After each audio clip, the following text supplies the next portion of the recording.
Going on, everybody? This is Brian Mazique, aka UniqueMazique, the hardest working man in sports and gaming, and we got another episode of At Me, Bro. And I'm here with my bro, Nelson Blake II. What's going on, bro? How's it going, Brian? Mazique, how you doing today? I am doing splendid. I am blessed and highly favored. I think you can look at me and tell that I ain't lying about that. Look at me. Well, Abby Bam. Bro is kind of favored too because some of the stuff we talked about became hot topics a few days later. It did, didn't it? All over the place, all over Yeah. the place, left and right. So, we are gonna jump into this. I got a rant, but can I do like a 1.5 rant? You absolutely can. It's not even really a rant. I just got to share a story, right? Mhm. So, I'm coaching my son again, right? And he's doing real good. He's doing real good, I must say. So the second game, man, he came out there. He was on fire. I ain't gonna lie to you. I ain't gonna lie. They were my now. This is not all-star basketball, but he's definitely shining.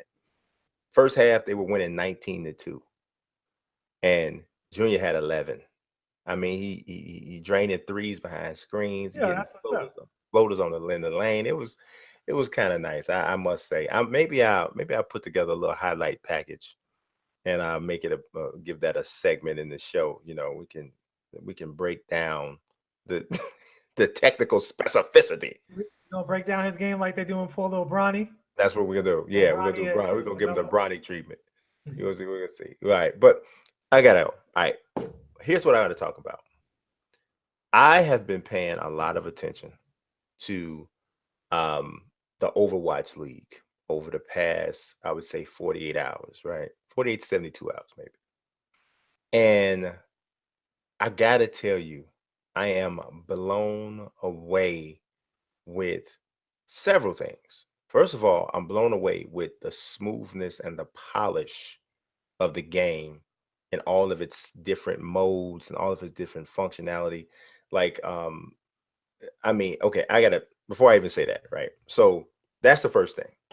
You can absolutely tell this game was made and developed with this sole purpose or primary focus or primary purpose of being an esport. You can easily tell. It don't take you but I say maybe two to 5 minutes, and you can see, right? That's Second of something. all, Yeah, real quick, that's something I don't mean to interrupt your rant, but this is something that people need to be aware of. When your game is an esport and it wasn't made to be an esport, you need to look at the two games that were created as esports primarily. And those two games are Overwatch, which is practically its own genre. You can call it a hero shooter, but Team Fortress 2 was the first game to play anything like Overwatch, really, and Overwatch is even further in that direction. Where some, in fact, right now, most of the characters that are meta don't even shoot, really, hmm right? So it's not a shooter. right? It's the team. It's a sports game basically, Yes, but built around these fantasy elements.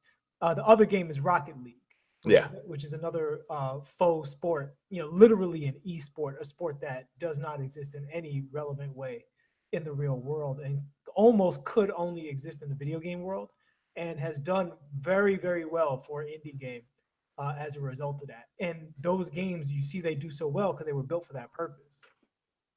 yeah, absolutely. I mean, it's crazy, dude. It's really crazy. And secondly, um, the the people who are running the league,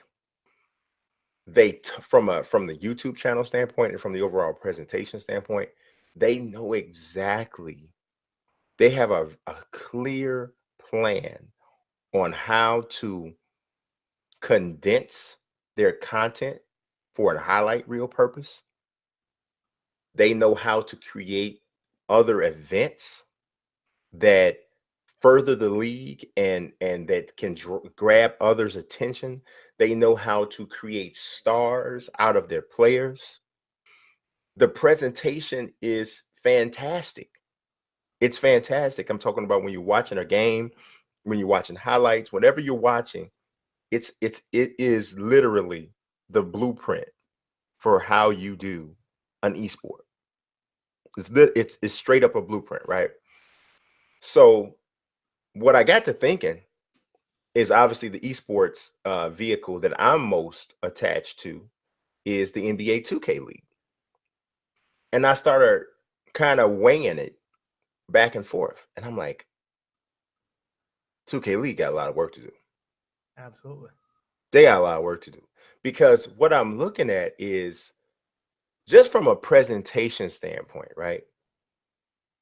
Like, it's only so much that you can do about the game. That's a developmental situation, right? You got to get 2K to step in and do something with that, right? But from a standpoint of the way the game is presented, the the YouTube coverage of the game, the Twitch coverage of the game, it's all it pales in comparison to what they're doing on Overwatch. Like, you're not seeing these full out player features with the league. You're not seeing these really well orchestrated, well presented highlight reels. You're not seeing stuff like all-star weekends. Like, dude, they had an all-star weekend for Overwatch, and they had separate events where they had one-on-one v1 things, and it was cool, and the whole audience was into it, and all. Dude, why you can do this? There's like 2K is set up to the point where you can create a build that you allow them to do that. You can have a blacktop tournament with one-on-ones and two-on-twos at an all-star weekend. You could set up a 3-point shootout and do that. I mean, there's so much to do that just isn't being done. You are preaching to the choir, my friend. I mean, you've been on a Sim Nation show with me a bunch of times. You've seen me bring up these issues about how far, and I've been pretty harsh on the 2K League. And with respect to the fact that they have improved from where they were, I told everybody this is a complete joke. Don't get stressed out about not being invited to a whack party. They have so much work to do, and they're putting so much money into it that you can virtually guarantee that this is the worst and smallest it's ever going to get. So what you need to do is individually make your game and the game of your competitors that you play with great, and put on a show to help teach them how to put on a show. And whatever they do right, you learn from them. But it's not real. The NBA 2K League is not real. If you are aware of Overwatch League in any capacity and you look at the both of them, you immediately can dismiss the NBA 2K League. And Overwatch is a relatively new game that I didn't even start playing until after it was out for months and months. And even to this day, I love the game. I played some today, but I'm not a Overwatch, master or anything like that. 2K, I played every single 2K game since it came out. So I don't have an Overwatch bias. And it's really almost sad to see how many things they could just be doing better. It's like head-to-head comparison. I won't say every, but you could talk to almost any like Overwatch YouTuber or fan. Most of them know that the MVP of the league is Jay Jonak. He plays for the New York Excelsior. His main character is Zenyatta. Mm-hmm. The MVP of the 2K League, is that anywhere in the game? Is there any, I mean, the MVP of the 2K League was one wild walnut for Blaze of 5, and he absolutely deserved it. He was the best player. He was also the defensive player of the league, defensive player of the year. He does the average 2K, not even fan, does the average 2K YouTuber even, which is a much smaller base, know who he is, why he was the MVP of the league, that he was MVP of the league? Like, do we know that? No, and I've talked about how to me, I feel like there's some cross-pollination that they need to do with the NBA 2K leaguers and some of the other modes, because yes, 2K is this huge game that has all of these separate modes and all of this different stuff going on, and you got not all my team people play Pro-Am, not all my team people play, Park or whatever, and all this different stuff. Well, I thought that it would be a really smart thing for them to do, and I've voiced this concern or voiced this suggestion several times, is that why don't you make a My Team card out of the guys in the 2K League? Like, I think that would help to make sure, I mean, you're going to know who this guy is off of that. You know what I mean? And it's all fantasy anyway. And you're already jacking up people's ratings that giving David Robinson 85 standing 3-point range, standing 3-point ratings. So why we got to get, oh my God, we're not worried about removing the immersion in that situation. Why can't you do that? We need to. I mean, you know what? I might just change my rant today to a my team rant, but I ain't gonna do that right now. It might happen. It might happen. We still got a lot of time left in the show.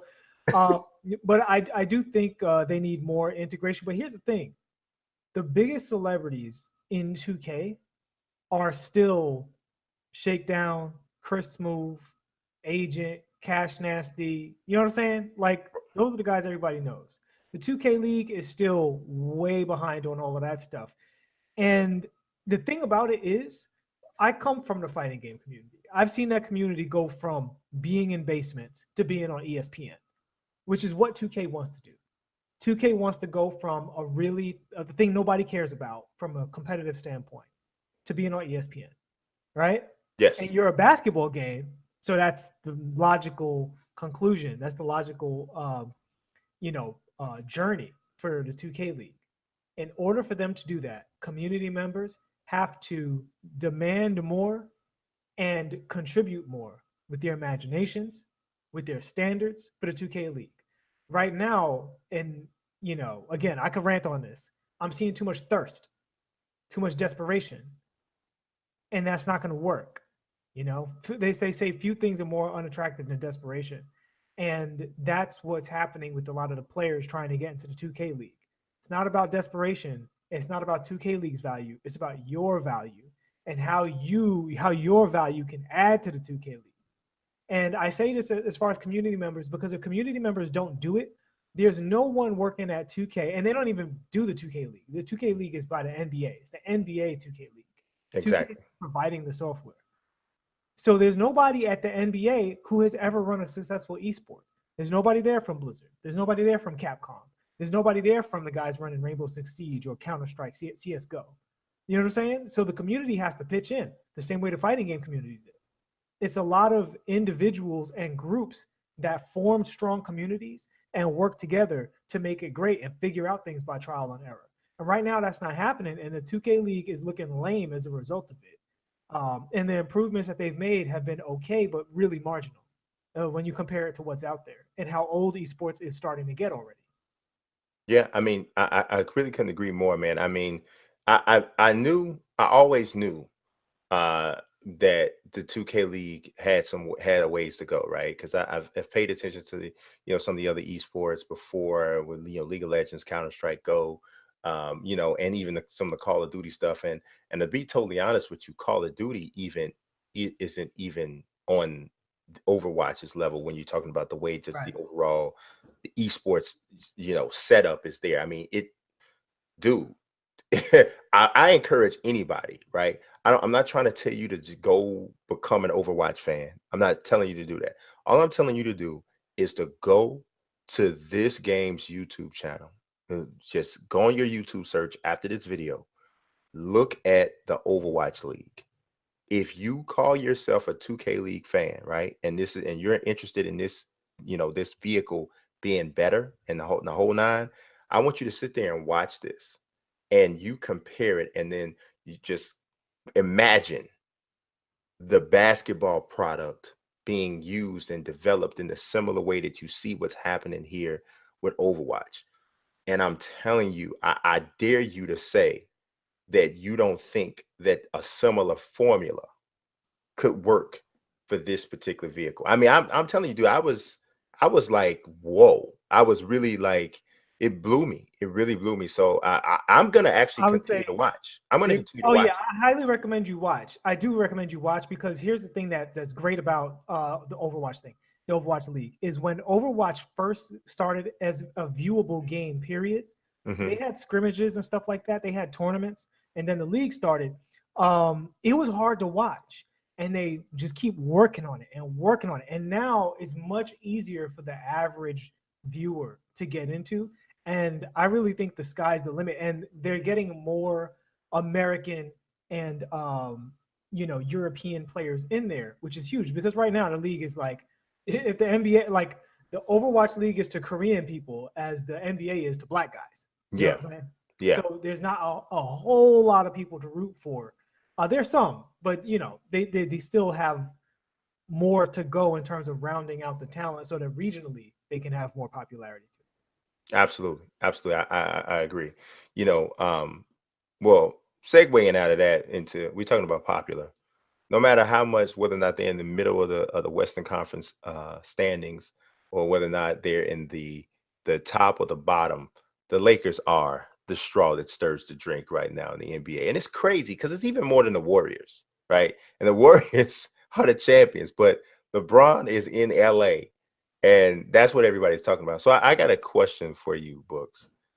If you're the Lakers, you're Magic Johnson, you're Jeannie Buss, you're Rob Pelinka, you're all the people in charge, and you have an option at the end of this season. You can only have one, right? Do you want KD or AD? Kevin Durant or Anthony Davis?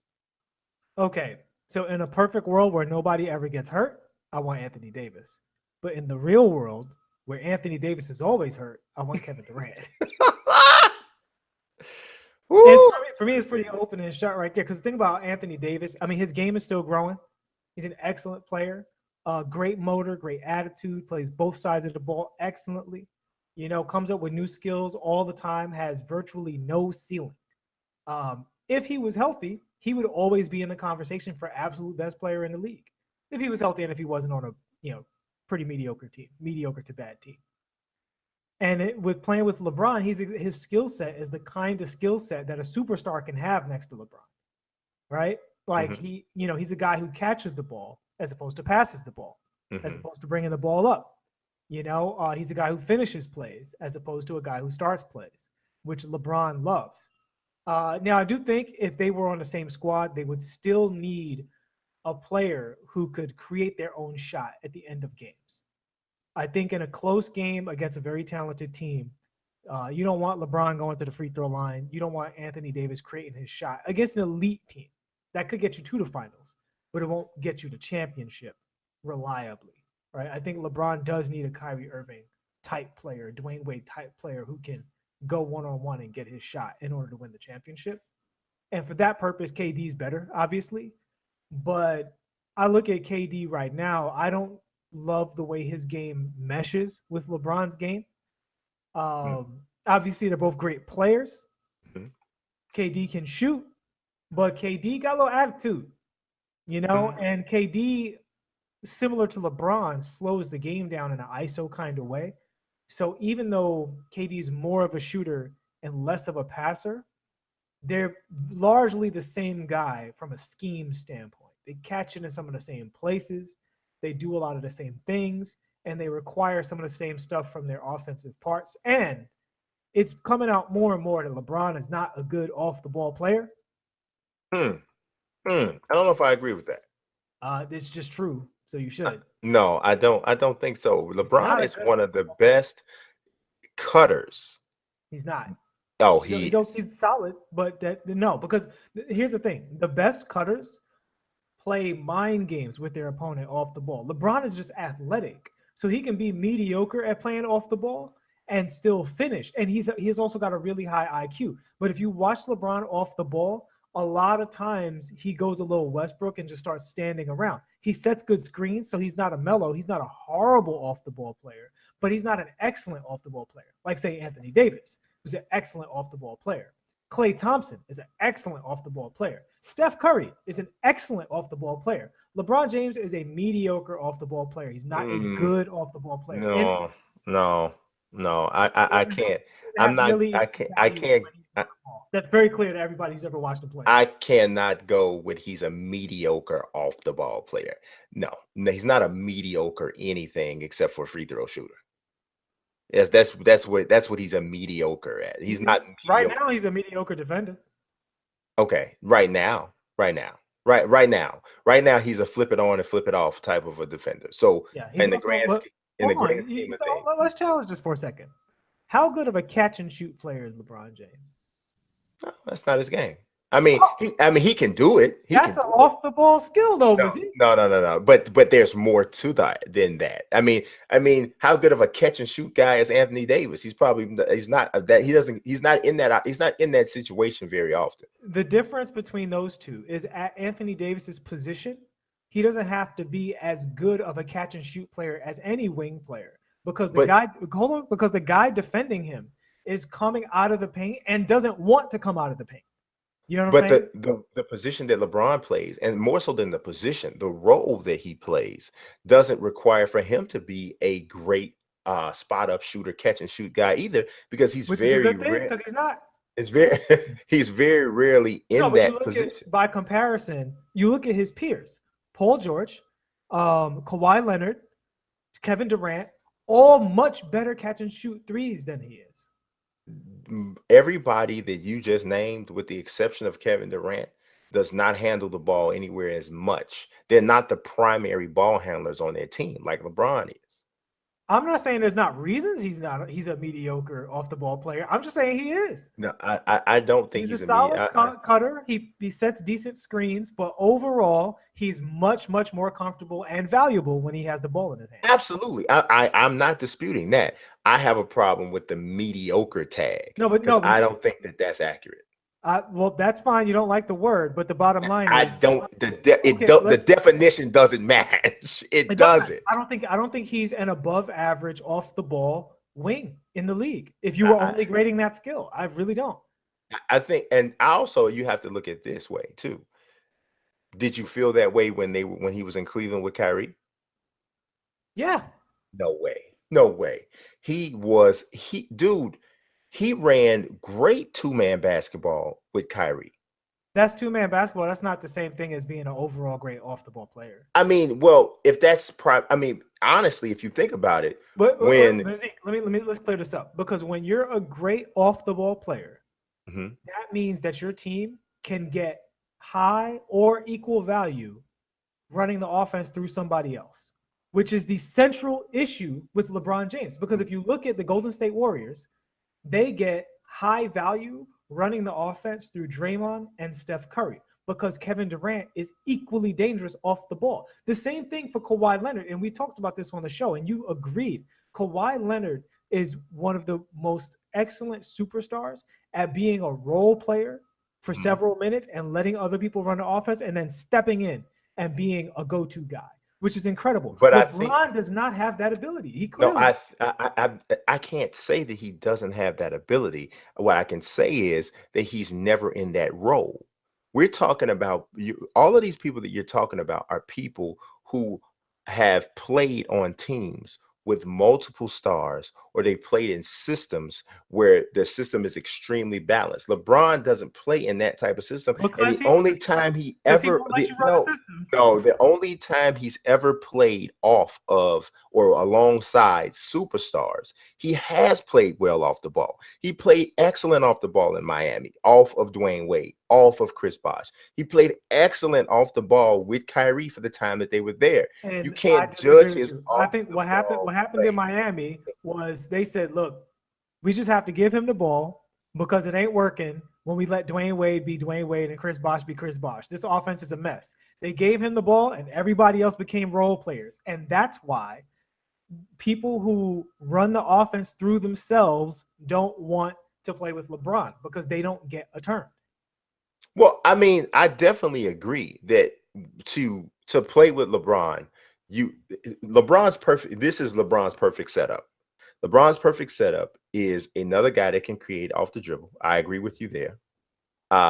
Two shooters, okay, and a big who is a garbage man type big. Tyson Chandler, Tristan Thompson. Finish and that's his perfect setup. Rebound. Yeah, that's his perfect setup.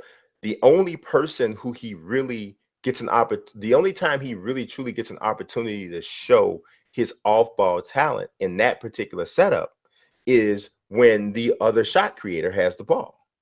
And because outside of that, the two shooters are shooting. LeBron's only job off the ball after that is to go to the glass. That's his job, to go to the glass. And we both know he goes to the glass. That's an off-the-ball skill too. When you're not taking the shot and you're going to the glass to get offensive rebounds. That's an off-the-ball skill as well. On top of that, then when you have the Dwayne Wade or you have the Kyrie and you're running screen and roll with them, dude, I can't even tell you how many times I've seen Kyrie. Him being I said he's a good screener. I mean, he's a solid screener. But he's not Draymond Green, but I guess my point is this: in the situations that LeBron has been in, the off-ball responsibilities that he's had, he's excelled at. I mean, excelled is a I strong mean, word. it's different. It's different if I tell LeBron, okay, we want you to be this is how we're going to judge your off-ball efficiency. We're going to ask you to knock down jump shots out of the corner all day because we're just going to stand you in a corner and have you go baseline to baseline because we got other guys that are going to create. Then that's not his game anyway. You know, that's not his game. He's not a great shooter. Anyway, I mean, he's definitely a good enough shooter to play that role excellently. And here's the thing: it's not about him handing over the offense to other players. It's about him being in a system where he has a more well-rounded role. But at the end of the day, if LeBron, especially at this point in his career, but I said this when he was in Cleveland, people don't want to play with LeBron James. That's a myth. Role players like playing with LeBron James. Superstars who have the ball in their hands don't enjoy it because he does not facilitate them having the ball in their hands. He facilitates him having the ball in his hands. I honestly, real quick, this is not even a criticism because when he has the ball in his hands, he's one of the most productive NBA players. But see, I think it becomes a criticism when you use a term like mediocre. Well, that's when it becomes a criticism. He's mediocre at that. No, it's not. Just on the strength that he's not a catch and shoot player in any capacity, just off the strength that when's the last time you seen LeBron come off a screen and take a jumper? I've seen him just maybe a couple nights ago. When's the last time you seen LeBron stand in the corner and take that shot you're talking about? He can cut, and sometimes when do you see him? You very rarely see him off in a corner staying still. One of the reasons why is because he is an active body on offense. I give you all of the criticism about the way LeBron's overall defense has declined, especially over the last 3 to 4 years. I give you that. He plays defense in spurts. And a sad thing is that, and it's not a sad thing because it's inevitable, but Russell Westbrook has started to do the same thing. Russell's not, but Russell, you cannot compare what Russell's doing to what LeBron's doing. Dude, Russell does not defend Russell gets beat backdoor a lot more now. Well, no, he always got beat backdoor. That's the biggest weakness in his defense. It's happening more now. Is that because he's coming off of 2 injuries? It could be that, and it could also be because he's 30. I would say, but the fact that Oklahoma City is the best defensive team in the league. Yeah. If you watch some of the defensive plays that Westbrook makes, like literally some of the defensive plays he makes are amazing. Same thing with LeBron. No, LeBron doesn't know. I'm not talking about blocks and stuff. I'm talking about dirty plays, like getting back on D, covering one guy, guarding much bigger people in the post, and then switching out to somebody on the perimeter. He does little things that really, really good defenders do. The problem is he ball watches sometimes. That's always been a problem of his. LeBron is conserving energy. I don't know if you can accuse Westbrook of conserving energy so much as conserving maybe attention, which is different because that's a different kind of flaw. LeBron is just like this. I've been to the finals 100 times. I'm not defending in the regular season if I don't have to. No matter what the route you took to get there, it's still the same thing. No, because Westbrook did this when he was 22 years old. But he was worse when he was 22 years old. I'm telling you, it's worse now. And like it could be because of the injury. It could be because of the injuries. It could be because he's 30. But he makes a lot more defensive mistakes now than he did before. And then he was recently in recent seasons. And like you said, it could have something to do with the injuries. I just have a problem if you call in LeBron James a mediocre off the ball player, because I don't think I would love to hear what and only respond in the comments if you can legitimately call yourself not a LeBron hater, because all of you people that was burning jerseys and all this kind of crap and 23 minus 6 equals LeBron or whatever you do, whatever kind of little stuff you would, if that's you, then don't even say nothing in the comments. But if you have a legitimate objective opinion, is LeBron James a mediocre off the ball player? Please put it in the comments. And I just want to say before you do it, if you say that he is, you're wrong. So I just wanted to, you're the same, just as wrong as Nelson. If he was very good at it, they do it more.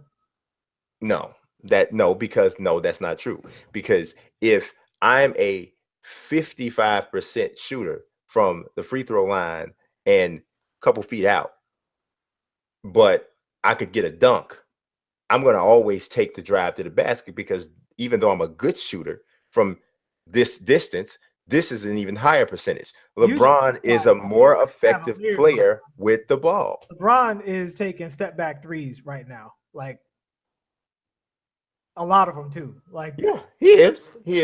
He's definitely taking step back threes. But man, I'm just trying to. All I'm saying is the word mediocre. and I'm a Lakers fan. I like LeBron on heavy. the team. You know, you didn't tell the people who you would choose. Oh, yeah. Well, we have to do that because you took us down the street talking about LeBron and mediocre defense. You should be ashamed of yourself anyway. But first and foremost, let me talk. I would take Anthony Davis. Mm-hmm. And the only reason I would do this is purely, it's all about age. All about age. Because if I'm the Lakers, I want to get a player who I can build around after LeBron leaves, or once LeBron actually starts to show some significant decline in his skill. Kevin Durant's 30. Okay. If I get Kevin Durant, and yes, he's going to play at an elite level probably for the next 4 years, probably. No doubt. Probably at an elite level.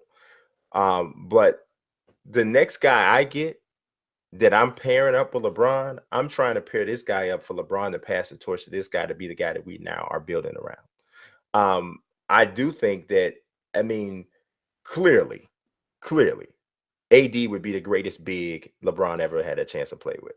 And second place ain't even close. I mean, what are you talking about? Zydrunas Ilgauskas or something?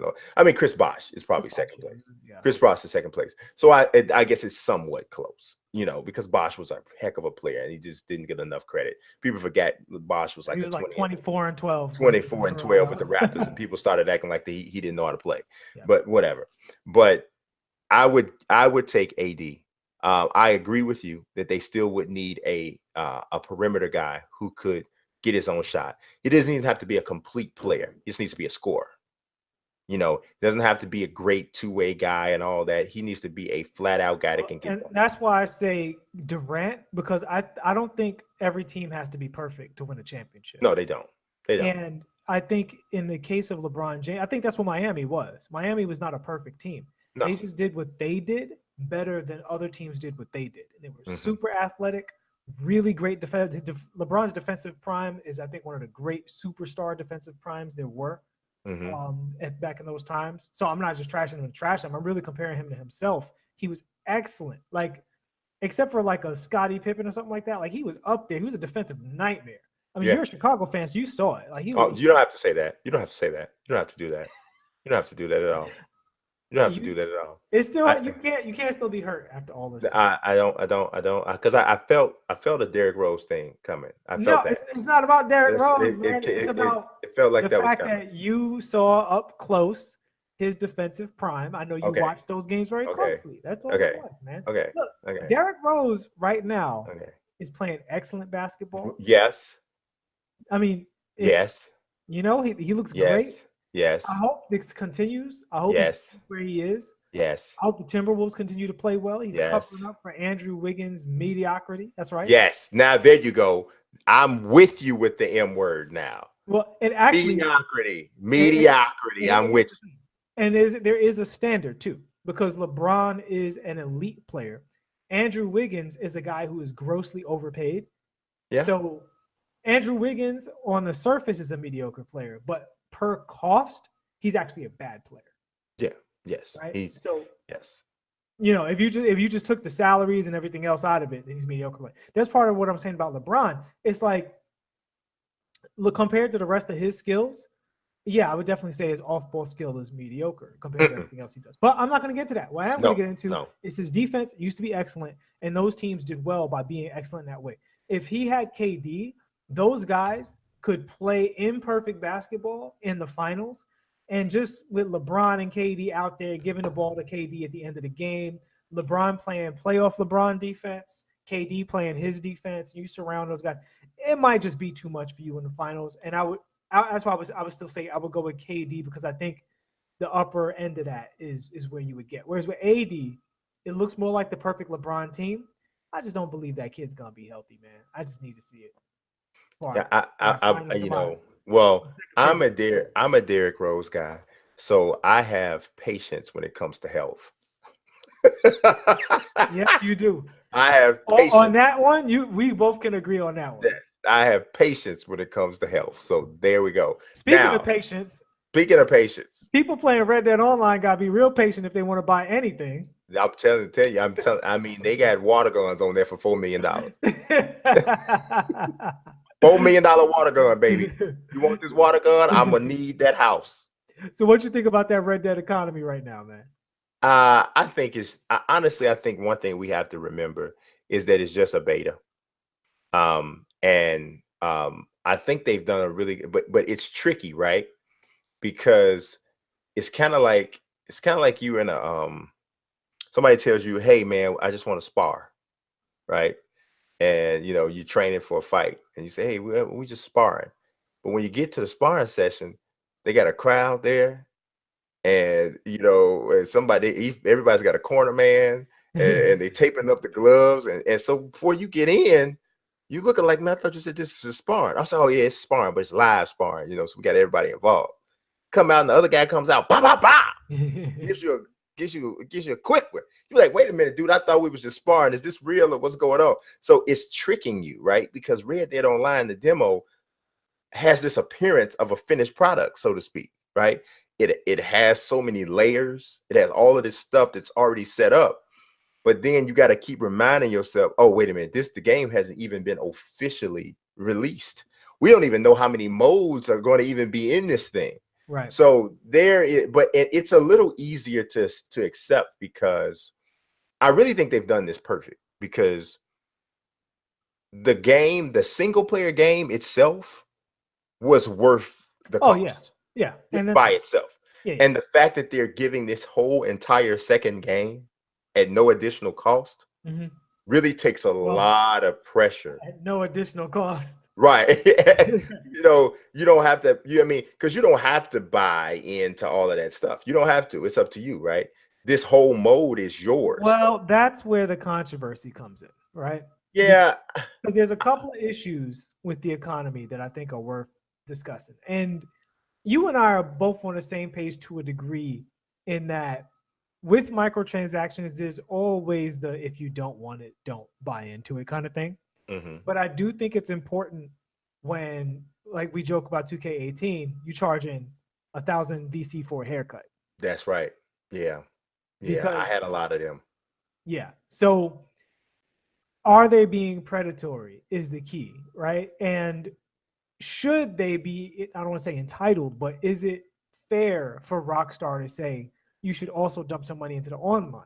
Because quite frankly, if there's a such thing as a $70, $80 single player campaign, they made it with Red Dead Redemption too. Oh yeah, they did. That single player campaign is, I mean, you just do that. You can put all the rest of your games on the shelf. Yeah. Delete the rest of your library because it's just hot, right? Yeah. Yeah. Rewarding in every way. So they don't owe you Red Dead Online. They don't. So, and if you're gonna dump hundreds of thousands of hours into that thing, throwing some dollars their way, that it's not free to make, it's not free to maintain. So it's not reasonable for us to expect to play that thing for free forever. And I think a lot of gamers want to do that with games. They want to play it for free forever and have new experiences. It's not realistic in the world of gaming. That having been said, if a company's honest about that, and it's like, well, we're not charging you, but at the same time, there's our players who support the online, and then there's our players who are just going to grind it, and we do need support in order to make this as great as it could be. That's one thing. But when you have a can of beans cost the same amount of money as a gold wedding ring, come on. Them can of beans came from the organic aisle. They got the non-GMO. They came from the gentrified neighborhood. Yes, the gentrification. You already know what's happening with gentrification. You see Whole Foods is going up. You already know what's going on. Starbucks and Whole Foods. Everything with a green logo. So, and it's the other things too. The upkeep of like the camps, the cleaning of the guns, the honor system. This is when it starts to get into pay to win territory. The weapons. When it's cosmetics, my thing is with cosmetics, you could charge whatever you want. Right. because the need to not look busted is all on you. Yeah. But if anything is semi-competitive or my enjoyment revolves around a mechanic and you're charging me for it, that's when the gaming community has every right to say, hey man, what's going on with this? For instance, charging you for fast travel. Yeah, that's Fast dumb. travel is not even, as we say in the film industry, diegetic. You know what I'm saying? That's not even in the game. There's no such Right. thing as fast travel, really. That's just something you are doing in the video game part of the world. Why does that have a price on it? Who are you See, paying? here's the thing. It would have been so much smarter if fast travel was done in a way where it meant that you had access to the railroad. Yeah, that would be sick. Yeah. Then that's the way I thought that they were going to do it. And it'd be more sick if you did that and people could rob your train. Yeah. That'd be tight. Fast track, huh? How about no track? Yeah. Your train is being robbed. That's dope. And then Get your Volkswagen. they can steal everything. Yeah. You know, I mean, I think what and people, that sense, you wouldn't even have to charge for it because it'd be a functioning game mechanic that costs money to participate in a different way, indirectly. yeah. Yeah, I don't know, man. I definitely think that there's some things. I might put together a list of the 5 most ridiculously priced things in the Red Dead Online. Can you do it for economy. gaming overall? Yeah, that would be interesting. Or You're to be supposed to honest with start you, at $50 for like a scooter or something. no. You know what was it? No, it's one of the things in 2K. It's or the megaphone. The football. The football costs like 50,000 VC. And let me tell you something. I have not seen one football. That's why, The because that free football market has spoken. right. But see, but this is what I'm saying to you, though. This is what I'm saying to you, man. I bet you the football's not there next year. Or at a reduced price this year. Yeah, or at a reduced price.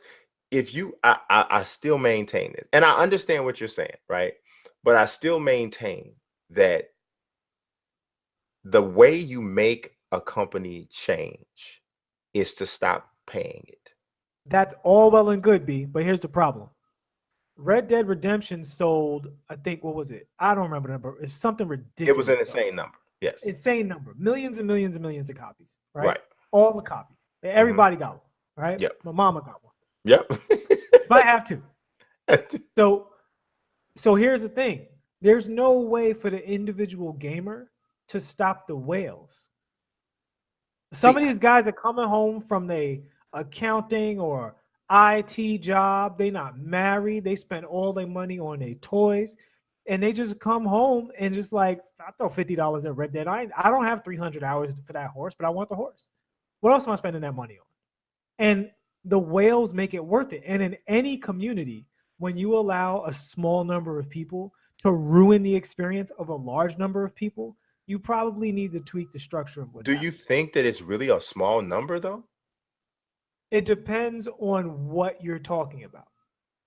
Now, I think in the case of the 2K community, it's not a small number. Right. Almost everybody spends VC on their characters. Yes. Right. So it's one of those things where that's worth it to you. And in the case of 2K, I actually don't think in Pro-Am and Park, you don't have to spend money. You don't. I'm trying to, and this year more than ever. Yeah. It's you don't have to spend money in that game. Now my team is a different story. Oh, but you don't have to spend money in my team either. I would have to check in with our my team experts on that one. I mean, I think you get enough stuff from the points. Yeah. That you should never. All right, that's fair. I'll take your word on that. So with 2K, even though I think some of the pricing in 2K is off, and it's fair for the community to say, hey, I'd like to participate in this, but I'm not going to do it at this price. It shouldn't be a closed door conversation where the company's like, well, if you don't like it, don't buy it. Then the community doesn't buy it because you don't get better that way.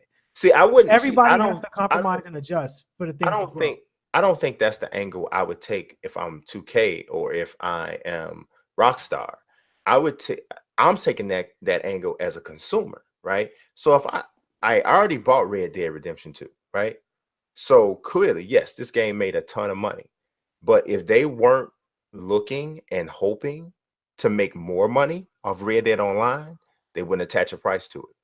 And there wouldn't be ways for you to spend your own additional money to enjoy these different aspects of the game. So they will feel an impact even if it means they make $6 billion instead of 10, that's still an impact that they're going to feel if I don't pay. So for me, and then here's what I do. I also make it known. Right. And this is what you have to do when you are a part of a community. You say, okay, you know what? We don't like this. And because we don't like this, we're not paying into it anymore. It's just that simple. So I bought Red Dead Redemption 2. So I own it. It's mine. I'm going to finish this story mode if I have, or if I haven't, I'm going to finish it.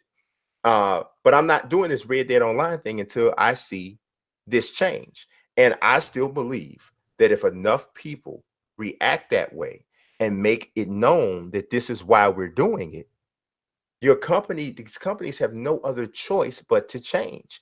Well, and I think we agree. It's just, my thing is, you can't control what other people do. So, but see, my point is, if there's not enough people willing to take action, then it's not that big of a problem. But this is where I go back to the whales, because you only need, let's say if there's a size that you could say this many people not participating and they'll make a change. The whales can be only 10% and ruin the 90%. Like, because some of the whales are ridiculous. Like, there's literally tales of people spending tens of thousands of dollars on these microtransactions. Oh, I know. I knew a dude that told me he spent $1,000 a month. So, and let's just do the math. Ultimate Team. How many individual players who would have only spent $5, $10, $15, $50, $100? Let's say $100 cap, which is still kind of a lot. Mm-hmm. I mean, if you're talking about just, that's almost 2 more games, right? That's not even if you include sales. So you're talking about $100. How many individuals not spending $100 makes up that 10,000? That's a lot. You know, so the whales are working on 100-to-1 basis. I think it depends on the game. I think it depends on the game. Sure, absolutely depends. I don't think that we have a whale issue in 2K. No, I think you definitely have a whale issue in Red Dead. I think I don't think 2K's issues are as egregious as Red Dead's, because 2K got better this year than last year. I think you're just out of your mind high. If you, I don't care how much money you got. If you come home and you say, I'm about to spend $50 on a can of fake beans in a video game, you need to be smacked.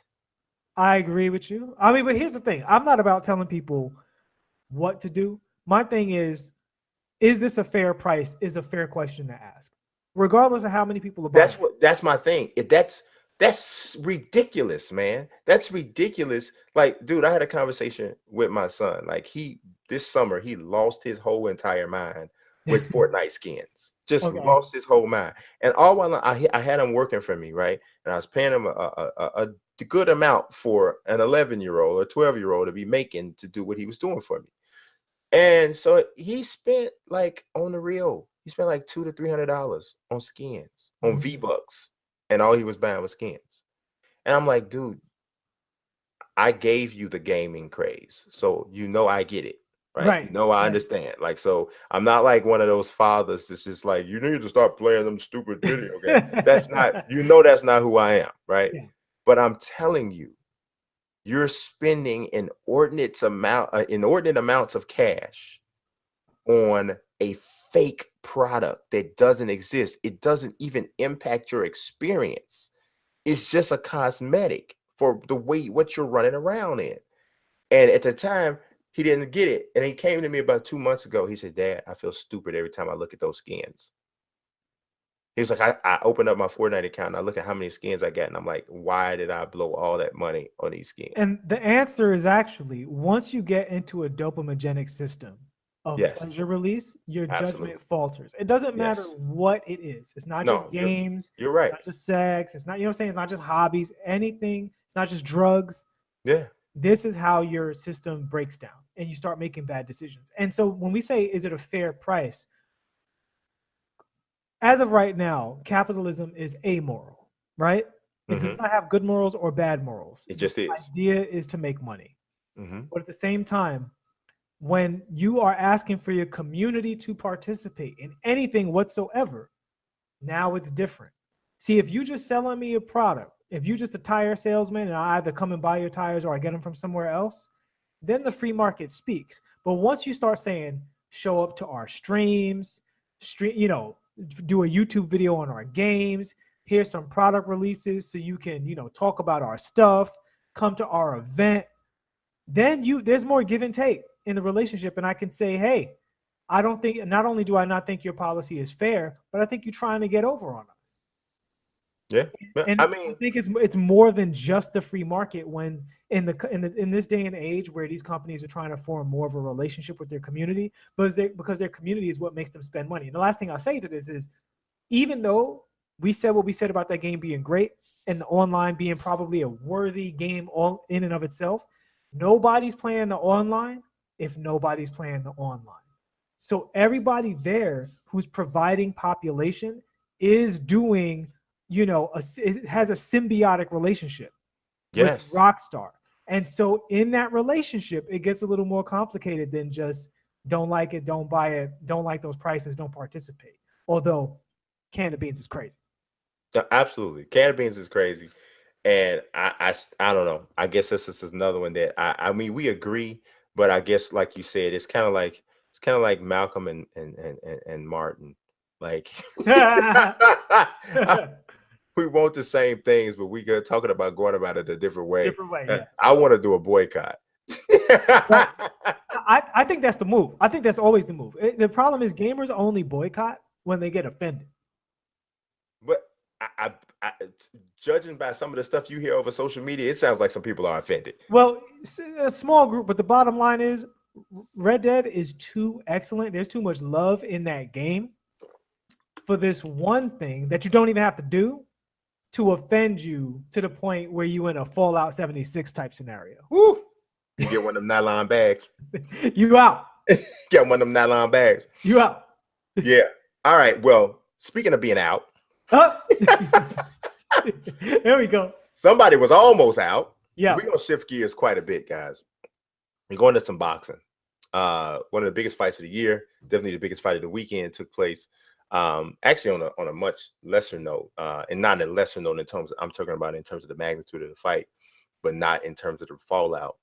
Adonis Stevenson lost his WBC light heavyweight title to Alexander Gvozdyk via knockout. It was a really crazy, spectacular knockout, but unfortunately, after the fight, Adonis Stevenson had to be put into a medically induced coma to reduce swelling on his brain. So it was really messed up. Now, fortunately, his condition was updated from critical to stable.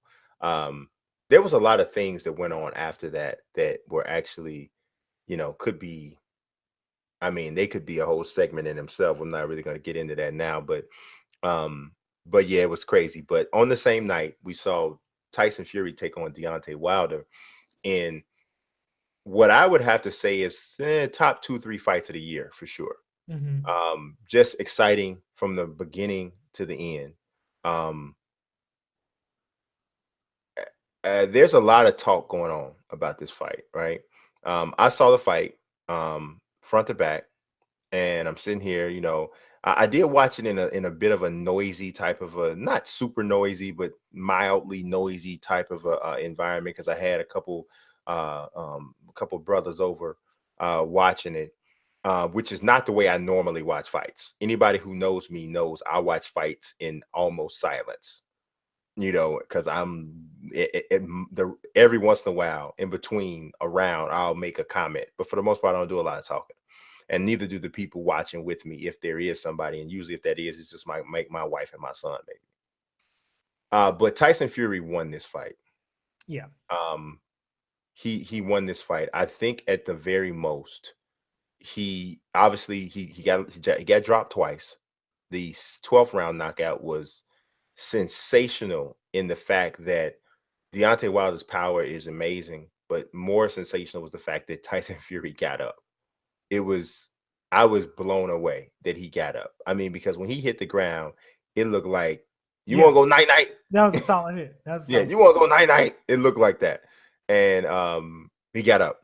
So he finished the fight, and he thought that he'd won because he figured he'd had built such a big lead, which he should have, to the point where he his lead would be able to sustain, withstand the two knockdowns. But that was not the case. One judge egregiously Yeah. scored the fight for Wilder. I think it was 115 to 110 or 114 to 110, something demented. And then another judge had it even, and then another judge had Tyson Fury winning, but it wasn't even by, it was like 114 to 112 because they had made a error on the original card, and they came back and said, "Oh, we had it wrong." So I don't know. You said you saw you basically saw most of the fight. Yeah. Yeah. So what were your thoughts? Well, I'm with you, and boxing fans might get upset with me about my opinion. All right, first of all, I agree with you. Fury was a superior boxer by a pretty decent margin. Mm-hmm. He did a lot of ducking, and Wilder is so unrefined in his attack. He's so inaccurate. And I think the other thing is there's a skill to reading people's body language. Mm-hmm. For instance, Roy Jones Jr. was excellent at it. Mm-hmm. Like he might see your hip move and he knew where your head was going and might just pop you. Mm-hmm. Like almost before your head got there. Wilder is on the opposite end of that spectrum where he's reacting to everything and anticipating everything and wrong on both ends, but he's so powerful. He's athletic, stamina off the chain. Yeah, he showed great stamina. Yeah. So he finally caught the guy, even though Fury's head movement was largely the same. Like you're watching after a while and just like, dude, just hit this guy with an uppercut, man. Just bait him and hit him with an uppercut. He doesn't have that skill. So it's kind of crazy that they gave it to Wilder. Well, they didn't give it to Wilder. It was a draw, but it feels like they gave it to Wilder. Yeah. Because it shouldn't have been a draw. He shouldn't be able to retain under these circumstances. But that having been said, it was exciting, but I love boxing for excellence. And I don't think Deontay Wilder is an excellent boxer. I think he's a great puncher, but what you said before about guys going into comas and swelling, reducing in their brain, I think that's part of the reason boxing is in the state that it's in, even though these are exciting fights. But for a guy like me who loves excellence, it's harder to find because I think a lot of athletes are just moving on to other sports. I don't buy that. I don't buy that. As a person who is nose deep in this sport and has been for at least the last 10 years, and has been a hardcore fan of it for over 30. The athletes are the same. The athletes are the same. And in fact, many of them are superior to what has been there for decades. For sure. What isn't there is the value on championships. I agree with that. And because where there's no value in a championship, it all becomes a prize fight. And it's all about the prize. And that's in that environment is where a fight like Mayweather-McGregor can become the biggest boxing event in the past 5 to 10 years, if not longer, because it's not about titles. Because there was a time in boxing where if you weren't fighting for a title, it didn't matter. Whoever you were, the title, the championship bout is what made the fight important, not the guys necessarily fighting. And I'm not a person who's opposed to superstars being paid their worth and that sort of thing. I'm not opposed to that. But that is one of the biggest problems in boxing is that titles don't matter. It's the way they used to. But how do you feel that affects the excellence of the fights themselves? Well, because what ends up happening is we start to see people who are more of a personality for whatever reason get more shine than the person who is actually the more skilled fighter. Some of these, there are some fighters in the world, man, in all different weight classes who are phenomenal, dynamic, incredible talents who would be dynamic, incredible talents in any era. But those are not the guys that you see on So television. you think that there are historic greats now who just aren't getting the shine? I do. I think Vasil Lomachenko is a historic great. I think Terrence Crawford is has a talent level of a historic great. I got to wait on Errol Spence a little bit more to before I can and say that. I think Chocolatito, even though he's fallen off a bit, is a historic great. I think Sri Sakai Sorungvasai is in that. I think Inui is definitely in there. But these are guys in smaller weight classes who, if you're in America and you're not at least 147 pounds, nobody cares. Right. Nobody cares. 100%. That's just the way American fight fans are. Well, But and I think we can't dismiss the history though, because mhm, prize fights used to be prize fights. mhm. And part of the allure of watching a prize fight was knowing that that was the baddest dude in the room. And the smaller you get in weight class, the more you know there's a badder guy somewhere. And it's just that's That's why see, and but heavyweights are always the draw. to me that is missing the entire point of what boxing is about. And that was the whole reason of developing the whole pound for pound discussion.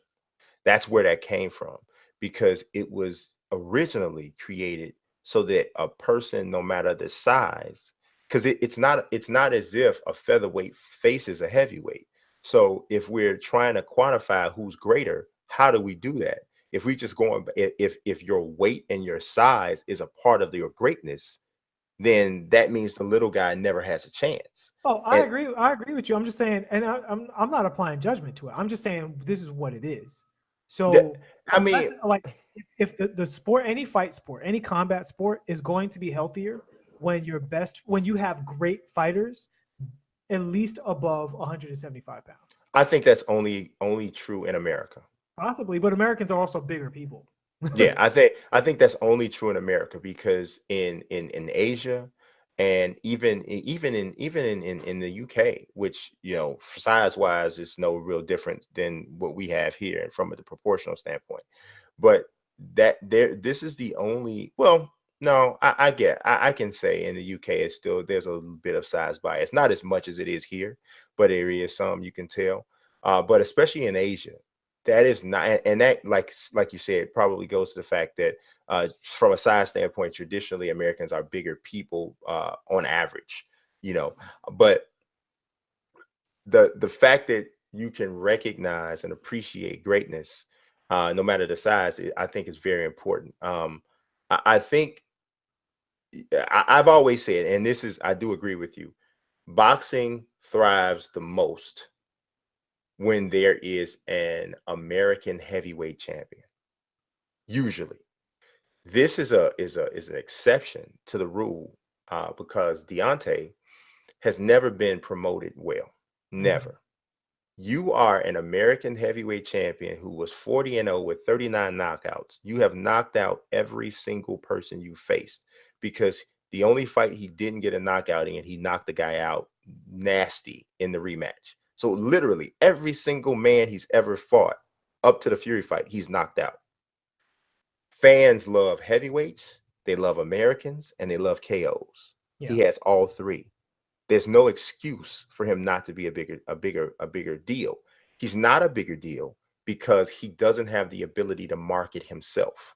Hmm. Deontay wants to be deep.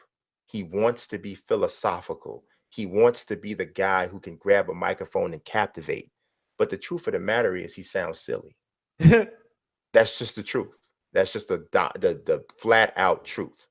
And because I know his handlers and his camp and his management team, because I know that they know that, I blame them for dropping the ball, for not creating a promotional plan and a marketing plan for him that creates the plan. Dude, Mike Tyson, come on, come on.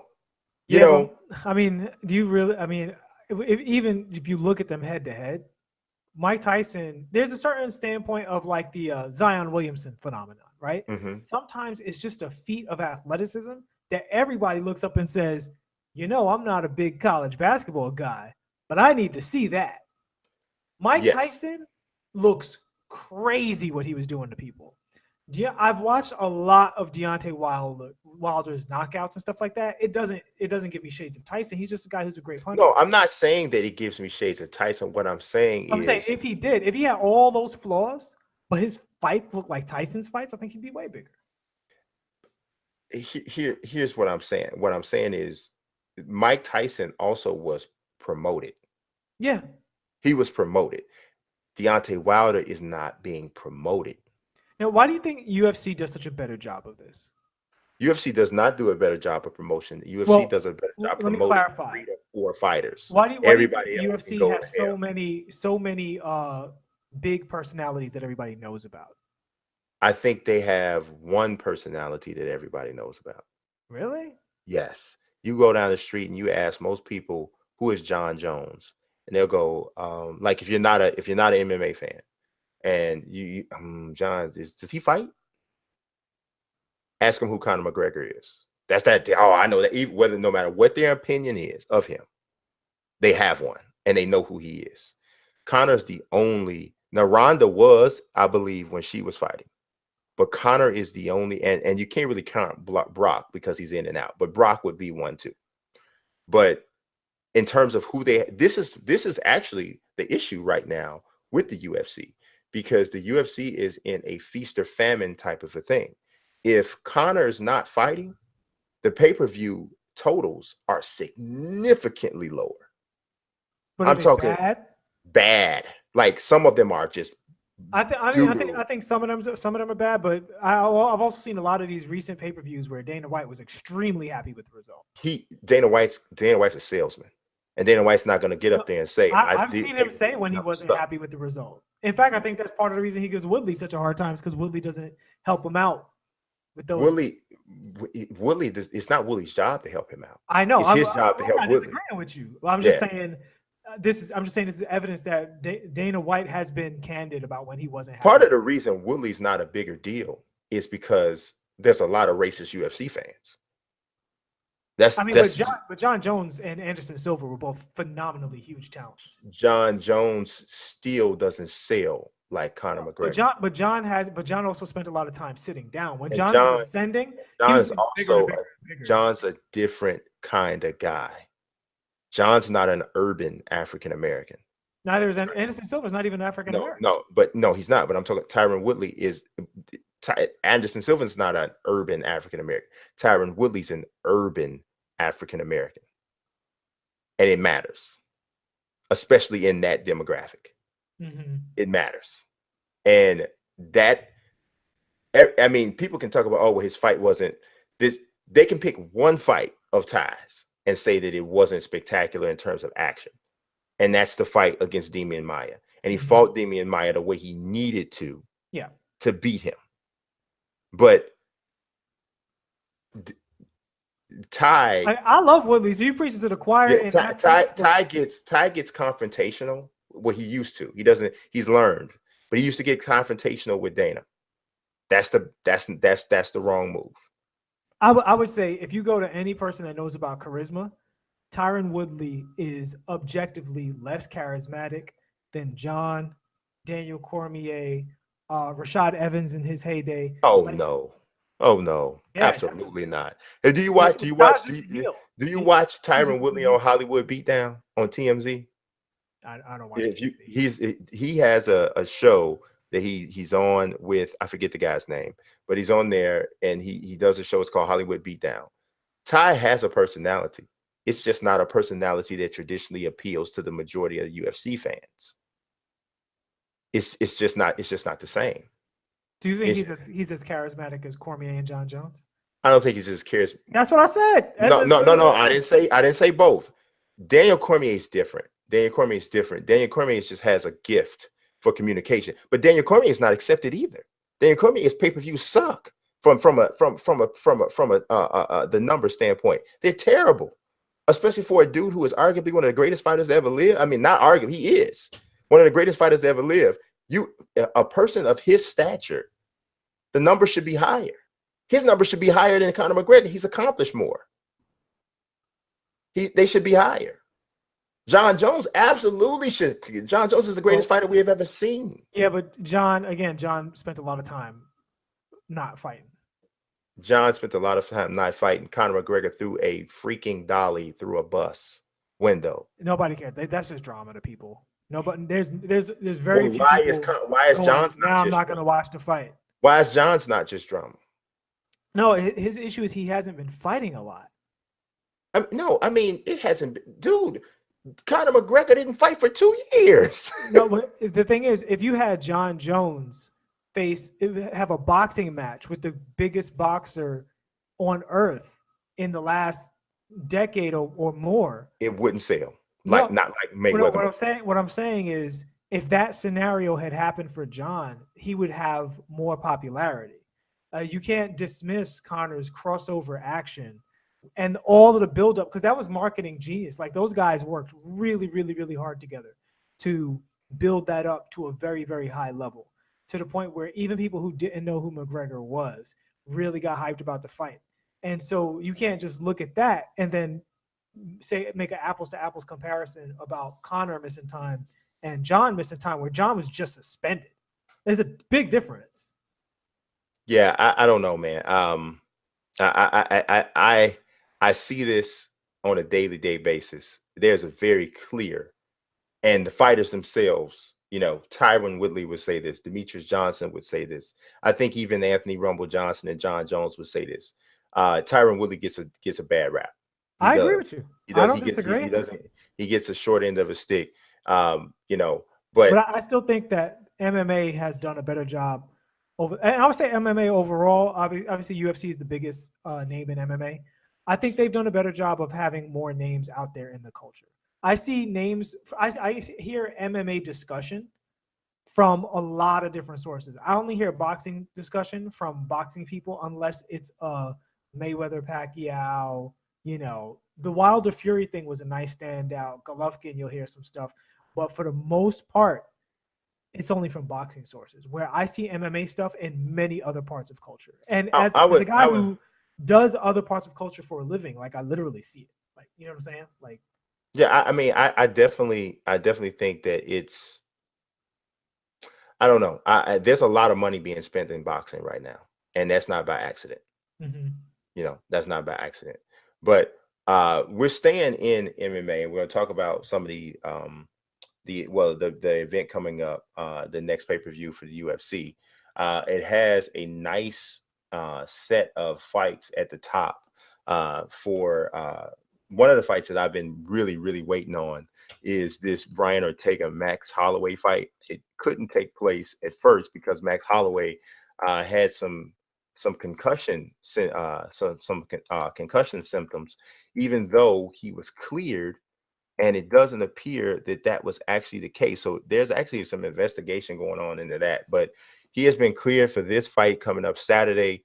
And this card looks good. Brian Ortega, undefeated, 13-0, taking on Max Holloway, the reigning featherweight champion. Ortega is my guy. Ortega is my guy.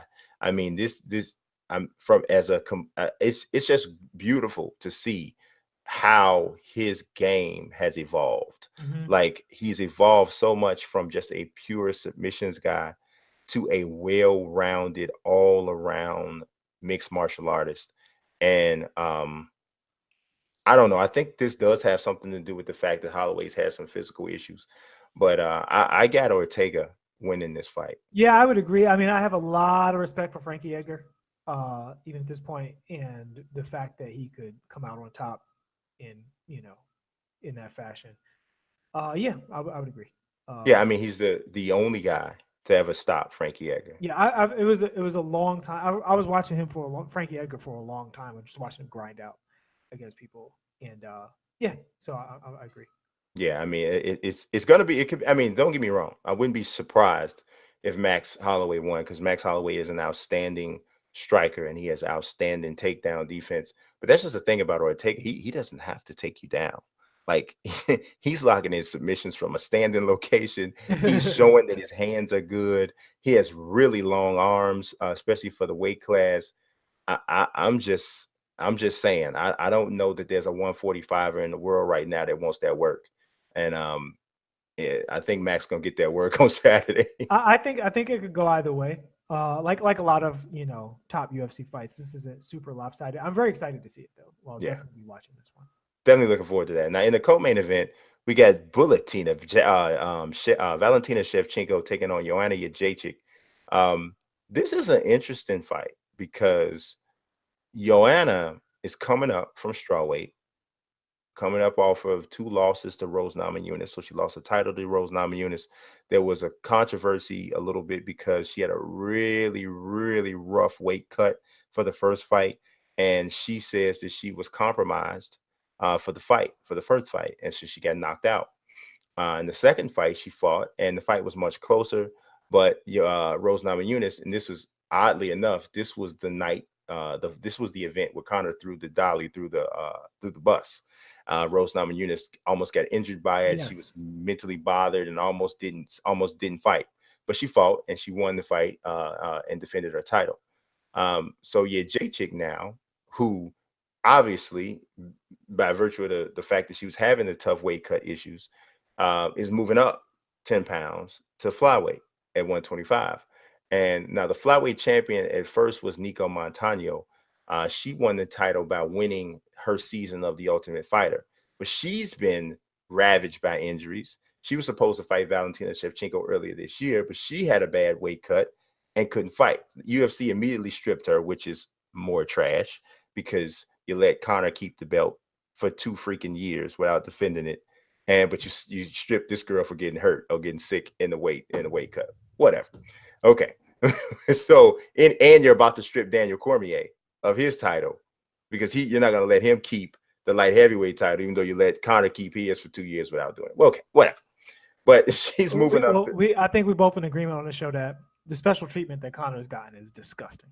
And Ronda got it too. So, but yeah, Ronda got a chance. Ronda got to just not talk to the media, and simply she got to do it just because I don't like them. Yeah. Just boom, just like that, whatever.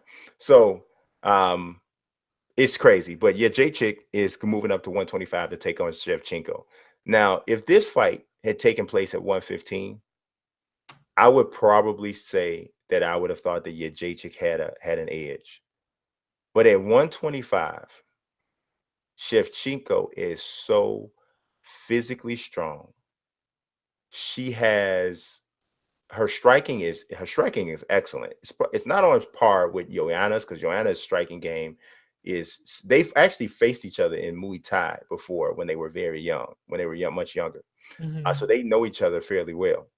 But their Joanna's striking is on a different level, but Shevchenko's striking is good enough, especially considering she has a huge advantage if and when the fight goes to the ground.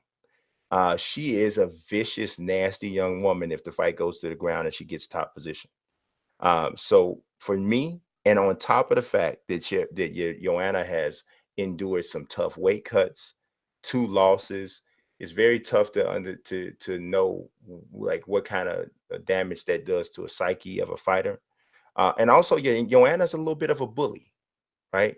And with bullies, when somebody topples a bully for the first time, they're usually never quite the same afterwards. Mm-hmm. And because of that, I got Shevchenko.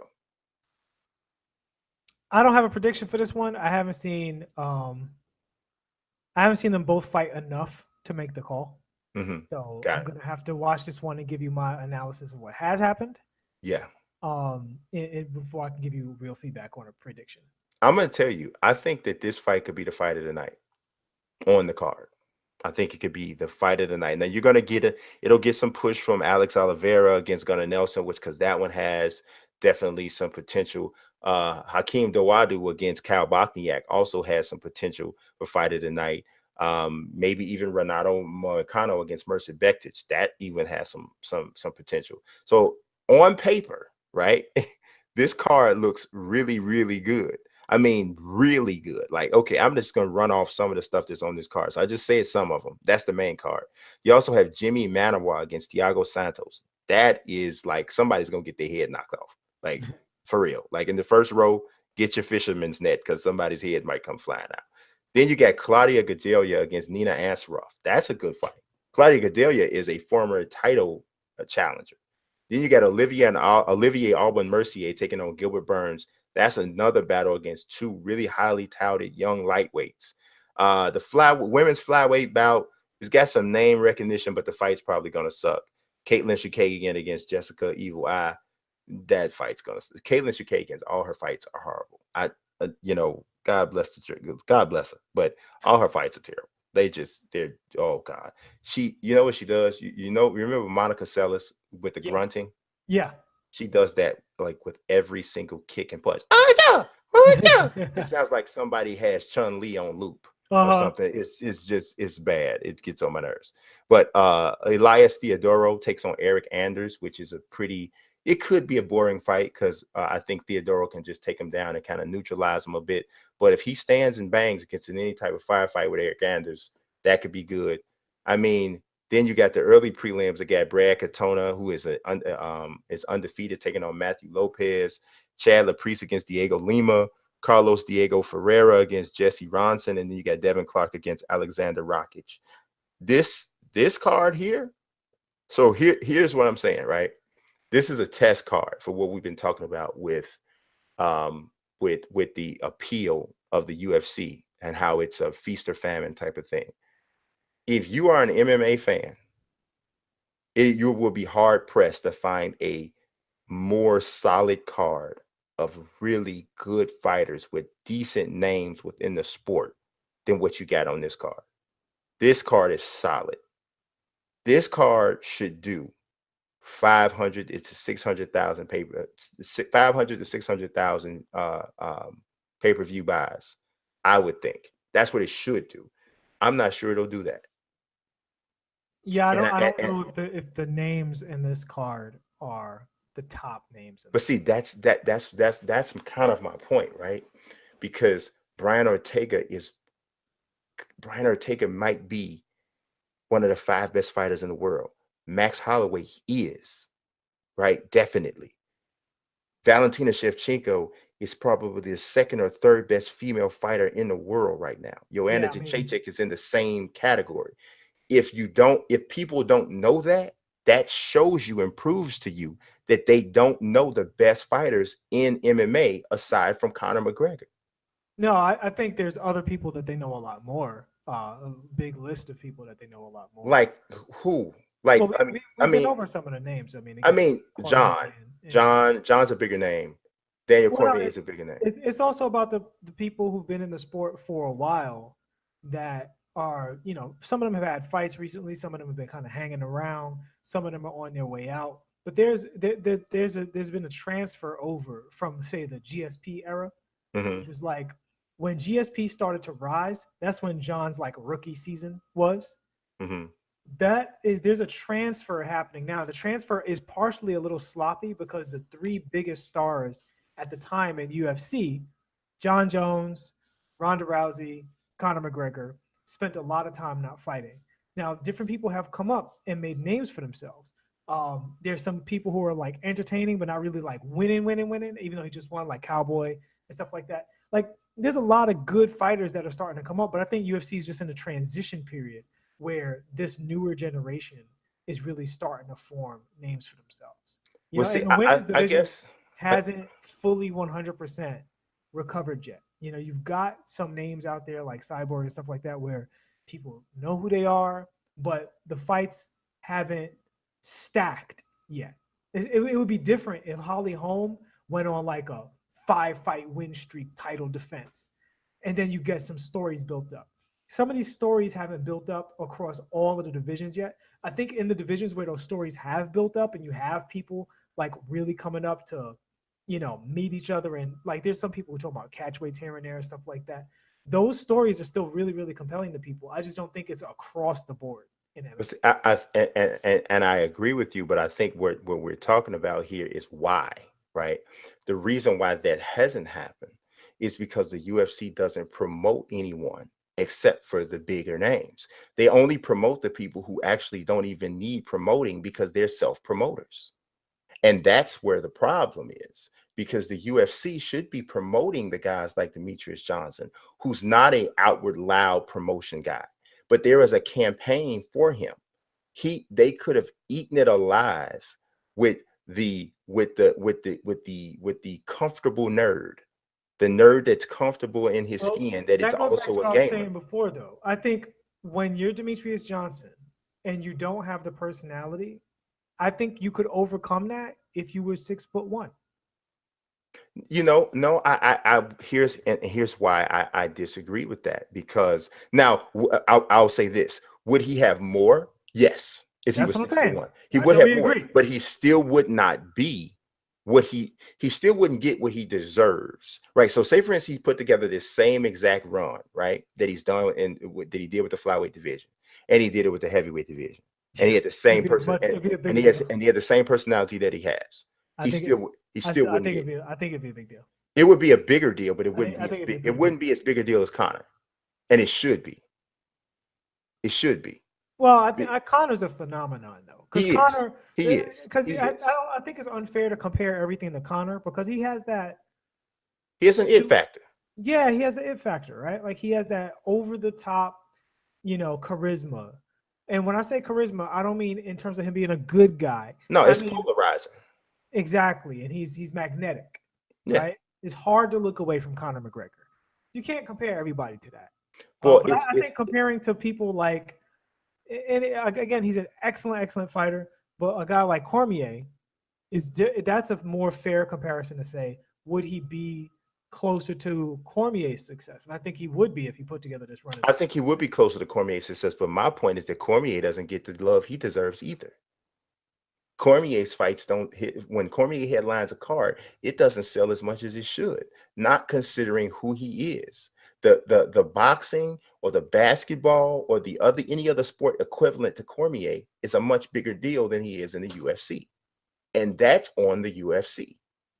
The UFC needs to use their outlets and their platforms and all of their reach to make sure that the Daniel Cormiers, the Demetrius Johnsons, the Tyron Woodleys, all these guys are stars because they've done star-like stuff. So just for your conclusion, you think the UFC's in an unhealthy place right now?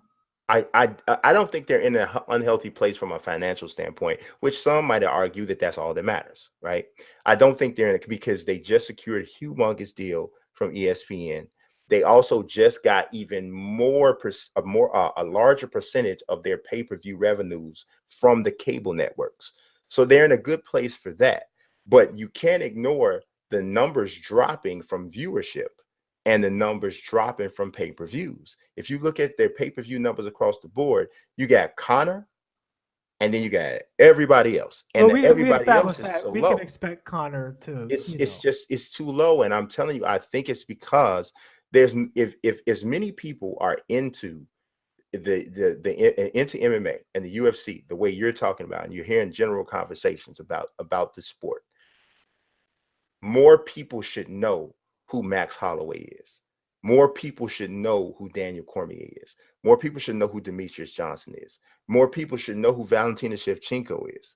People should know who Chris Cyborg is. They should know. And I don't think enough of those people know because the UFC is not promoting them. I think that's your opinion as a hardcore fan. I think that's my observation from talking to sports fans. Giannis Antetokounmpo was on the cover of 2K19 this year. He may win MVP this year. Right.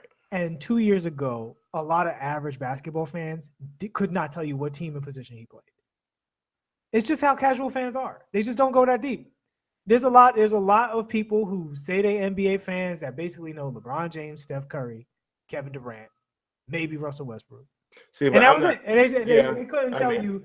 Like most people right now cannot tell you the starting five of the Toronto Raptors, who have the number one team in the league. So I think your barometer is just a guy coming from a hardcore perspective.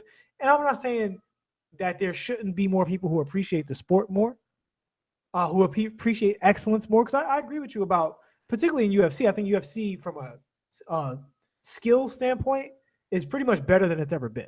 I don't think there's any old UFC historic greats that could come back now and just wipe the division if they had modern day training and stuff like that. No, I think the sport has evolved consistently. And the best now for the most part, are better than the best before. Yeah. I don't think boxing's in that state. I think what you talked about before, when I just look at the raw skills of a guy like Wilder, it's not as much. It isn't. He doesn't look, you know, like an excellent fighter to me, which you agreed with.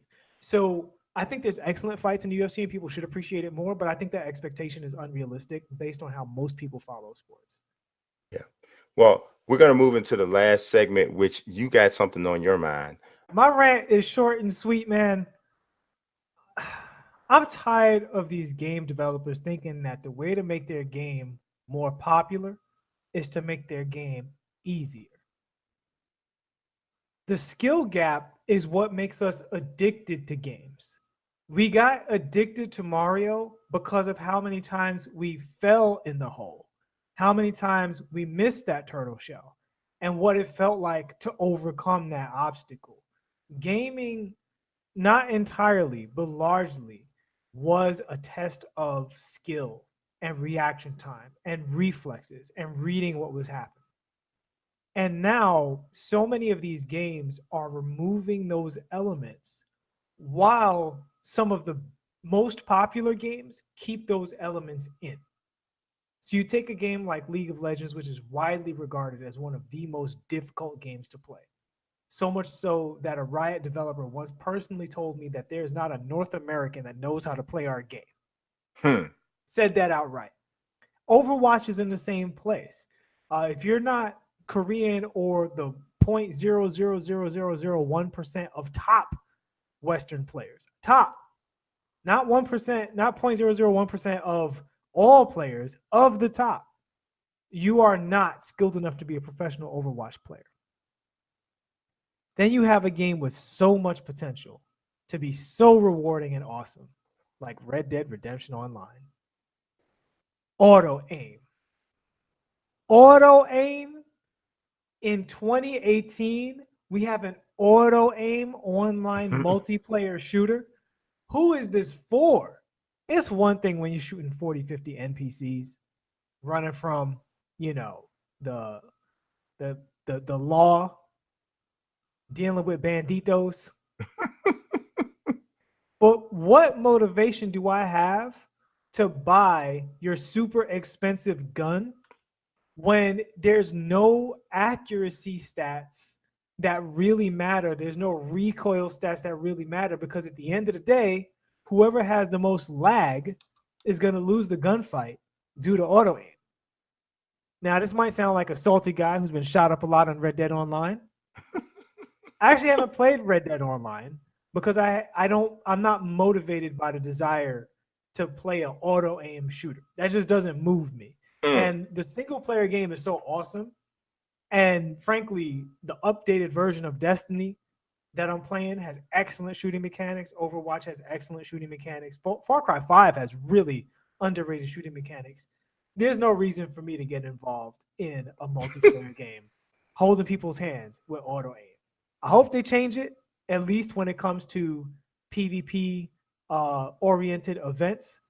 I might still dabble in it for funsies, but these companies need to stop babying people just to get more 12-year-olds and 9-year-olds playing their game. Stop it. That's my rant for the day.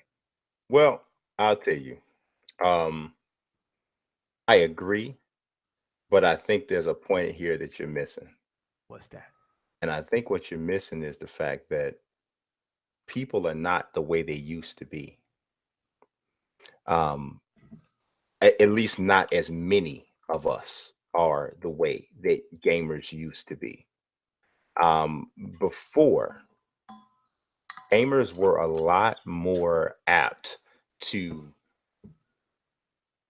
take what the game was and make and have fun with it. Right? This is what it was. So whether it was flawed, whether it was super hard, whatever it was, you played it. You just played it. And that was it, because the game was on a cartridge. You know, the game was on a disc, and it wasn't online, and there wasn't this and there wasn't that. So there was no patch coming. There was none of that. There was no version 2. There was none of that coming. So even if you did think it was too hard or what have you, there was nobody really to complain to. You didn't feel as a gamer that you could reach out to somebody and get the game changed.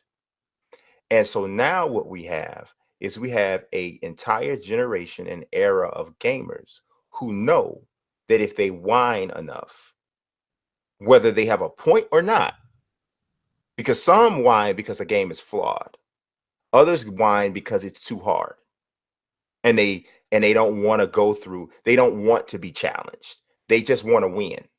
They just want to see the big explosions on the screen and the success. They want to see the green lights come up when they shoot the jump shot. That's all they want to see. And so they don't want that challenge. They don't want to get addicted to that because they're more addicted to success and not addicted to the process.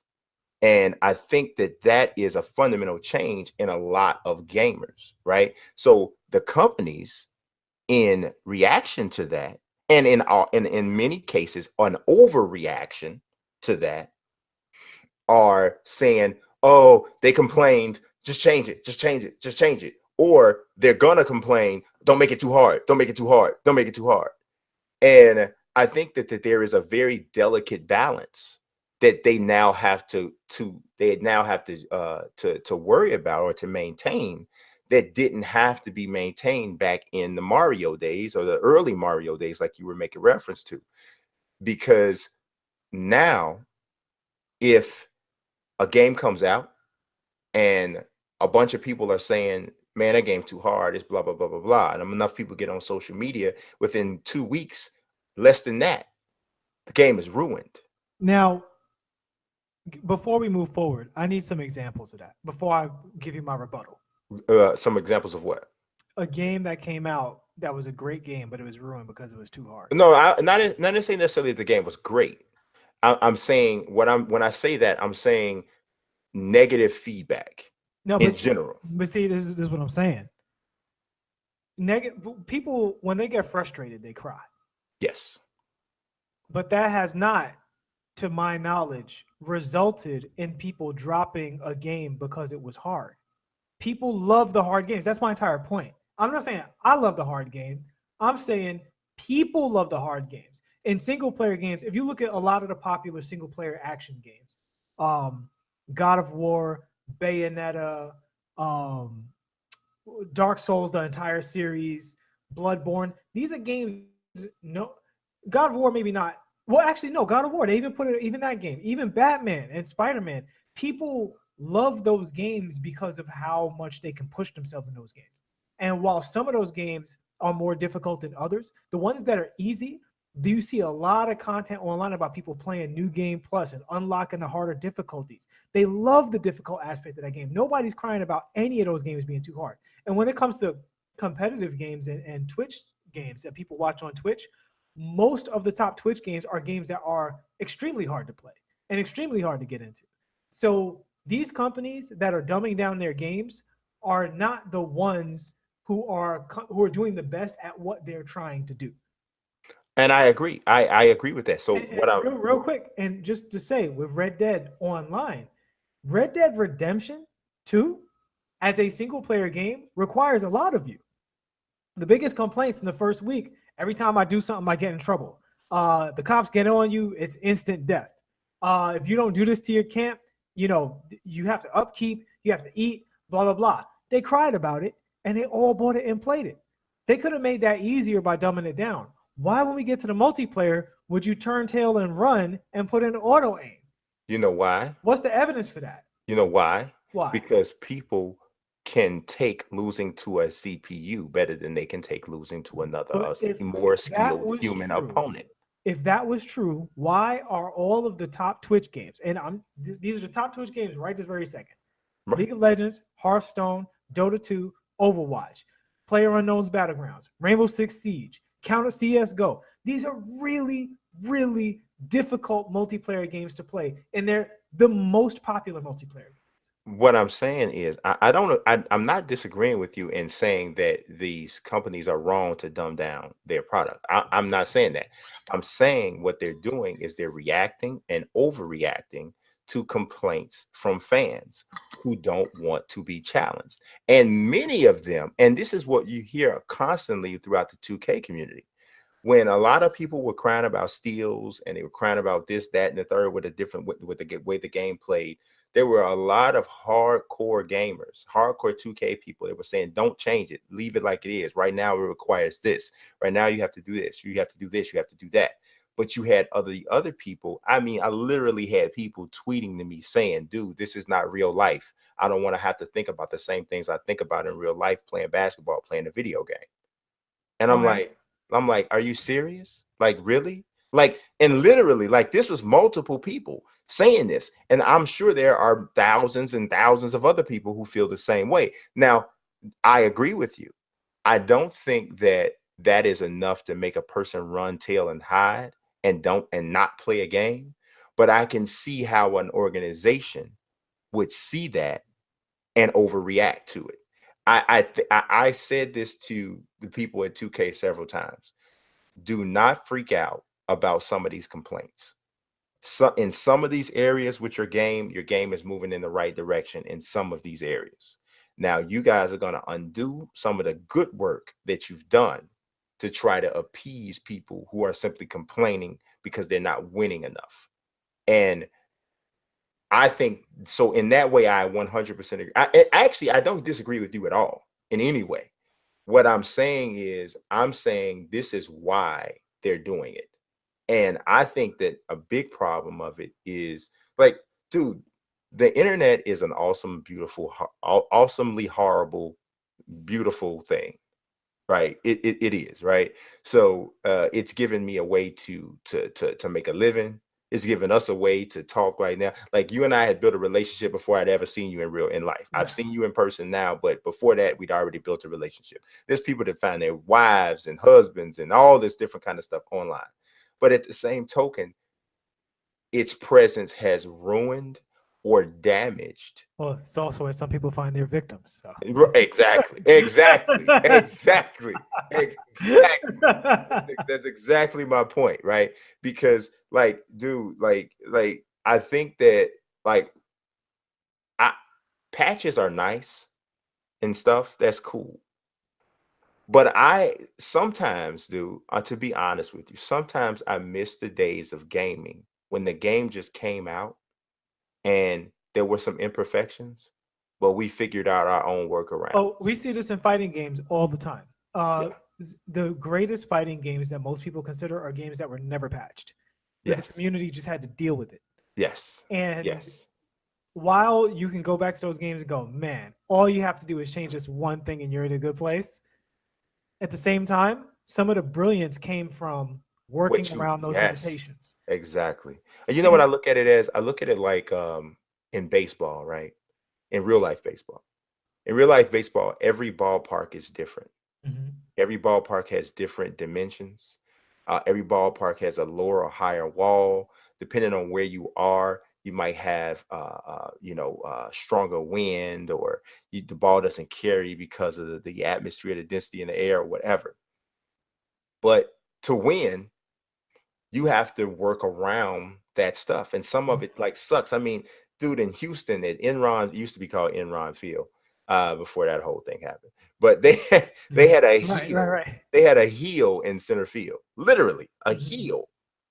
Like, whoever does that, right? Like, and it was ridiculous, but they had one, but you had to work around it. You know, you had to play around it, and I know a lot of those things are by design. But what I'm saying is, I think there is a problem when you start trying to always make a perfect game.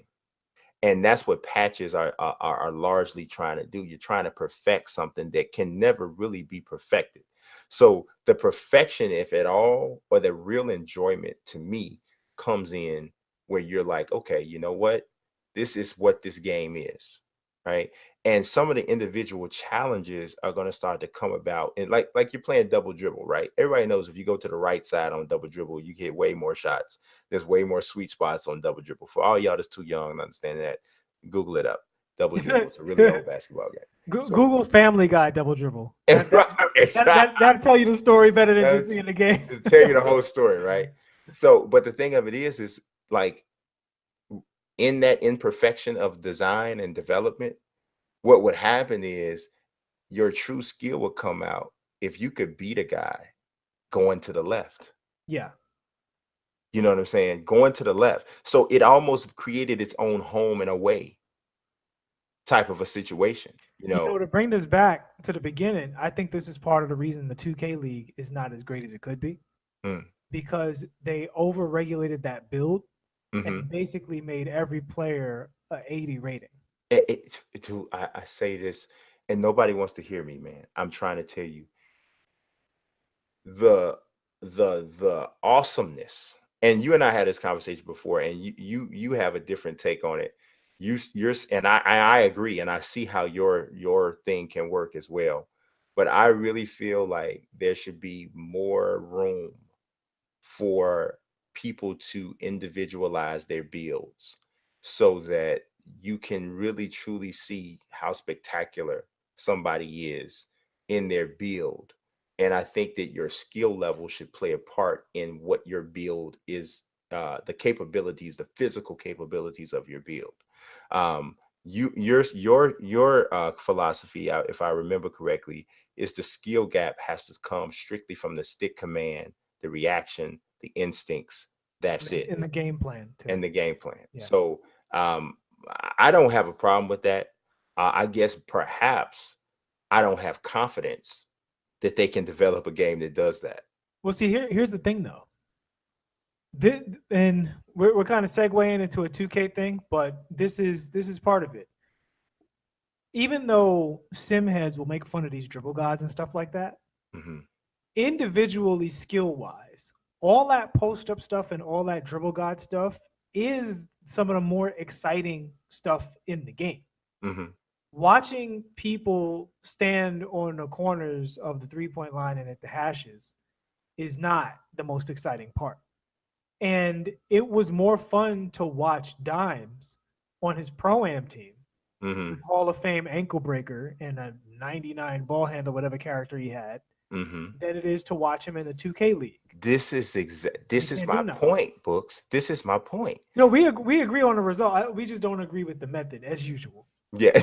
At me, bro. Get at me, bro. This is exactly what I'm saying, man. I mean, I want to be able to see a dude do something that everybody else on the floor can't do. You know, I want to be able to see that, you know, but like you said, this regulation of every character has made everybody an 80. Yeah. You know what I'm saying? And so now it's almost like you're playing tic-tac-toe. No, we watching Evan Turner and, right. You know what I'm saying? Like, right. Reggie Evans playing the center. Right. It's like it's to me, it's almost Dennis like Dennis Schroeder at point guard. No offense, he's a solid player, but come on, man. I mean, it's like tic-tac-toe. Yeah. It's like you're just trying to see who's going to miss who's going to forget to block somebody at one point. And I took my eye away for a minute. You know, chess has a queen for a reason. Yes, exactly. We 100% agree on that part. We're gonna leave the part we disagree on another show. We don't need to expose the people. We actually need to do that as a separate segment where I get a chance to tell how I think it should come about, and you talk about how you think it should come about. You want to do dueling rants next week? Yeah. I think that might be in order. Let's go. All right. Well, that's all we got for this particular episode of At Me Bro.